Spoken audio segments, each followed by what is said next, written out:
Hey everybody, Professor Hanlon here from Fredonia, where it's March 30th and still pretty much behaving like winter outside. But hey, it's all part of the experience, right? I want to talk to you today about tuning the bass, which is obviously a crucially important skill to have, really at any level, okay? So I want to talk about a number of different things I've noticed over the years of teaching, surprises that you might find a student might be confused about this, that, or the other thing that you'd never imagine. So we're just going to kind of go through what I do to teach this. I found this to work pretty well. First thing to talk about is using dots on the bass. Marker dots on the fingerboard. That's something I like to do on my own instruments and on my students' instruments. That's probably a topic for a video on its own. But in any case, I think it's really important to have dots right here for the purposes of tuning. So these are on the notes G on the D string, and A on the D string as well. So a whole step apart. Now, if you have more dots than that, I really recommend that these two dots either be a different color, or if they're all the same color, that you put a little pencil X on them. And then what I do is I call them the tuning dots. And I think that's a really kind of helpful thing, because it's particularly for young students or students in secondary class that are new to the bass, to see all the dots. It's hard to remember which ones to use to tune. So differentiate those is important. Next thing you need to be able to know how to do is to make harmonics on the bass, make harmonic sounds on the bass. If you don't know how to do that, I think it's really hard to tune the bass truly effectively and quickly. You can drag each string, open string with the tuner, of course, but in any kind of a loud situation, that's going to be really difficult. We'll talk about that in just a second. But making harmonics is really actually pretty easy if you know how to do it. It's very important that you touch the string right over. So we're going to basically be dealing with fourth finger on the upper tuning dot right now. This is on the closed note, A, right? We're going to do fourth finger there. It's very important you see my hand is up like this, that only the fourth finger be touching the string, only in that one spot. And not closed, just simply almost just resting on the string, right? Then you take the bow, draw the bow rather quickly across the string on the side of the bow here. A lot of times for a solid big tone playing, we want to be playing with a flat bow here. In this case, we're going to be more on the side to make that nice high and singing harmonic tone. You got to start with this. That's the note A that's coming out. It is the D string, but it's the note A that's coming out, which of course is most relevant to us in the orchestra. That's what we're going to hear from the oboe, right? Or if it's perhaps you're playing a solo with the piano, oftentimes I'll give you the A, right? So that's really the first step. So light in the left hand, only touching in one spot, light in the bow, rather quick, and on the side of the bow here, okay? So that's the first thing to be able to do. Now the next thing to talk about is using a tuner if you're not comparing to a piano or oboe or whatever it may be. Now, I'm using my phone to record this video, so we're just going to pretend that this woodblock rock stop that I made a whole bunch of these for secondary class, cheap, easy. We'll talk about that some other time. We'll just pretend this is a tuner.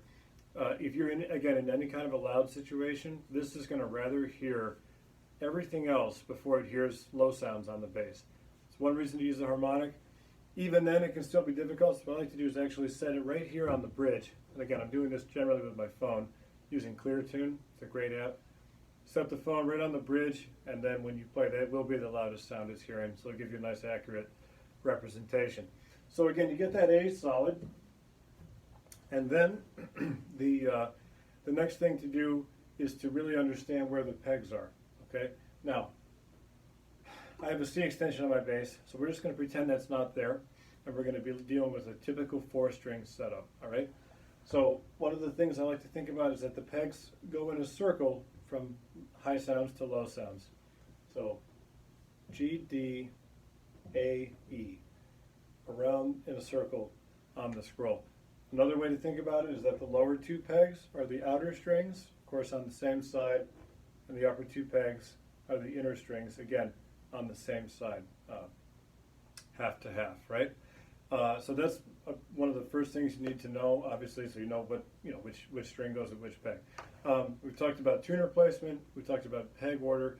Now we're going to talk about actually tuning the other strings once we have that A settled, either using the tuner or, again, comparing to piano or oboe.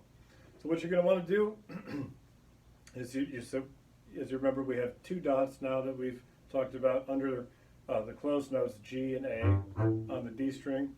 Fourth finger on the D string gives you an A. First finger in the same position, so you notice I didn't shift at all. First finger in the same position on the next string down, in this case the A string, gives you the same note. So you can compare those two pitches. When those two pitches are exactly the same, you'll know that those two strings are in tune with each other. Okay, so once you have that, you just simply move your hand over and you play the same shape on the next two strings down. So in this case we have E sounding, right? Yeah, E sounding and E sounding as well on the E string. Again, so it's 4 and 1 on neighboring strings with 4 on the higher string. Now, here's the part that people always have a hard time with. So we've started with the D string. We compared the A string, got that right. Then we played the A string, compared the E string, got that right, almost, a little sharp here. What you're going to end up doing then is, or what you've probably noticed, is that I'm playing the correct string first. The string I know is in tune, I like to sound that string first. So then when we go to the top two strings of the bass, the D string and the G string, you need to make sure you play the D string first. So that's going to be actually the opposite order of the other two comparisons. And again, that's to make sure that if you forget all the thinking and just simply focus on playing the string you know is in tune first, that'll sort of solve itself. But again, on the upper two strings, you're going to hear D string and then G string. So you're actually going to sound first finger on the lower string first, fourth finger on the higher string second, then compare from there. Couple of quick tricks. If you have a string that's a little bit sharp and you release it with the geared peg, it often won't move enough, right? You'll have to really unwind it and then it'll pop and you got to come back up from the bottom, which is generally a good way to do it. But the other trick is if you're just a little bit sharp, go ahead and grab the string and give it a nice strong tug. If you pull on it a little bit, it'll usually stretch down right about to where it needs to be. If you move just a little bit, it likely won't change until you play a little bit, and then it'll sort of settle. Not really the most efficient way to do it. So I think a good trick. A lot of times I've seen students get really confused if their strings are really close together in pitch. So meaning that you hear the two pitches and it's like, man, I'm really not sure. What I recommend is the string that you're working on, take it way out, go under it by quite a bit so it's decidedly flat, and then pull back up from there into position. So that is my general tuning method.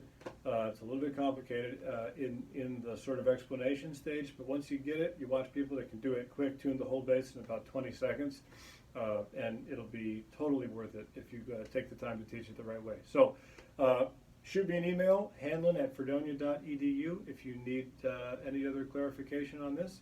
And meanwhile, take care.